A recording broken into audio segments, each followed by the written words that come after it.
ಎಲ್ರಿಗೂ ನಮಸ್ಕಾರ. ನನ್ನ ಹೆಸರು ಅರವಿಂದ್ ರತನ್, ಪಿರಮಿಡ್ ವಾಸ್ತು ಕನ್ಸಲ್ಟೆಂಟ್ ಹಾಗೂ ಸೈಂಟಿಫಿಕ್ ವಾಸ್ತು ಕನ್ಸಲ್ಟೆಂಟ್. ನೋಡಿ, ಎಲ್ರಿಗೂ ತಲೆ ಹಾಕಿ ಎಲ್ಲಿ ಮಲಗೋದು ಅನ್ನೋದು ಒಂದು ಡೌಟ್ ಇದೆ. ಆ ಬೇಸಿಕ್ ಡೌಟ್ನ ನಾನೊಂದು ಕ್ಲಿಯರ್ ಮಾಡಿಕೊಡ್ತೀನಿ. ನೋಡಿ, ನಾವೇನು ಹೇಳ್ತೀರಿ ಅಂತಂದರೆ, ನೀವು ಮಲಗುವಾಗ ನಿಮ್ಮ ತಲೆ ಸೌತ್ ಕಡೆ ಇರಬೇಕು, ಇಲ್ಲಾಂದರೆ ಈಸ್ಟ್ ಕಡೆ ಇರಬೇಕು, ಅಂದರೆ ದಕ್ಷಿಣ ಇಲ್ಲ ಪೂರ್ವದ ಕಡೆ ಇರಬೇಕು. ಯಾಕೆ ಪಶ್ಚಿಮ ಮತ್ತು ಉತ್ತರದ ಕಡೆ ಇರಬಾರ್ದು? ಸ್ಪೆಷಲಿ ಉತ್ತರದ ಕಡೆ ಯಾಕೆ ಇರಬಾರ್ದು ಅಂತಂದರೆ, ನೋಡಿ, ನಮ್ಮ ಬಾಡಿಯಲ್ಲಿ ಒಂದು ಕಾನ್ಷಿಯಸ್ ಮೈಂಡ್ ಒಂದು ಸಬ್ ಕಾನ್ಷಿಯಸ್ ಮೈಂಡ್ ಅಂತ ಇರುತ್ತೆ. ನಾವು ಆ್ಯಕ್ಟಿವ್ ಇದ್ದಾಗ ಕಾನ್ಷಿಯಸ್ ಮೈಂಡ್ ಅಂತೀರಿ. ಅದಕ್ಕೆ ನಾವು ಏನು ಹೇಳ್ತೀರಿ, ಉತ್ತರದ ಕಡೆ ಆಫೀಸಲ್ಲಿ ಮನೆಯಲ್ಲಿ ಉತ್ತರದ ಕಡೆ ಕೂತ್ಕೊಂಡು ಓದಿ, ಉತ್ತರದ ಕಡೆ ಕೂತ್ಕೊಂಡು ಕೆಲಸ ಮಾಡಿ ಅಂತ. ಅವಾಗ ಕಾನ್ಷಿಯಸ್ ಮೈಂಡ್ ವರ್ಕ್ ಆಗುತ್ತೆ.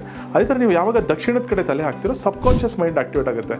ಸೊ ಅವಾಗ ಸ್ಲೀಪ್ ಪ್ಯಾಟರ್ನ್ಸ್ ತುಂಬ ಚೆನ್ನಾಗಿರುತ್ತೆ. ಬಟ್ ನಾರ್ತಲ್ಲಿ ನೀವೇನಾದರೂ ಮಲಗಿದ್ದಾಗ ತುಂಬ ಹೆಲ್ತ್ ಇಶ್ಯೂಸ್ನ ಅಬ್ಸರ್ವ್ ಮಾಡ್ತೀರಾ. ಇದು ತುಂಬ ಹುಷಾರಾಗಿರಬೇಕು, ಇದು ಸ್ಪೆಷಲಿ ನಾರ್ತು. ಅದೇ ಥರ ವೆಸ್ಟಲ್ಲಿ ಏನಕ್ಕೆ ತಲೆ ಹಾಕಿ ಈಸ್ಟ್ ಕಾಲು ತೋರಿಸ್ಬಾರ್ದು ಅಂದರೆ, ಏನಾಗುತ್ತೆ ಅಂದರೆ, ನಮಗೆ ಕಣ್ಣಿಗೆ ದೇವರು ಬಂದ್ಬಿಟ್ಟು ಸೂರ್ಯ ಮತ್ತು ಚಂದ್ರ. ಸೊ ನಾವು ಸೂರ್ಯನ ಕಾಲು ತೋರಿಸಿದಾಗ, ಸೂರ್ಯ ಅಂದರೆ ತಂದೆ, ಅಣ್ಣನ ಸ್ಥಾನದಲ್ಲಿರೋರು, ತಂದೆ ಸ್ಥಾನದಲ್ಲಿರೋರು, ಗೌರ್ಮೆಂಟ್ ರಿಲೇಟೆಡು.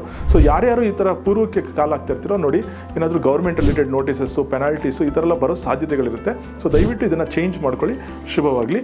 ನಿಮ್ಗೆ ಏನಾದ್ರು ಬೇರೆ ಡೌಟ್ಸ್ ಇದ್ದಲ್ಲಿ ನಮ್ಮ fortune pyramid centre, Jayanagara, Ragigudda metro station ಅಂತ ನಮ್ಮ ಆಫೀಸಿಗೆ ಬನ್ನಿ. ನಿಮಗೆ ನಾವು ಎಲ್ಲ ಡೀಟೇಲ್ಸ್ ಕೊಡ್ತೀರಿ. Thank you.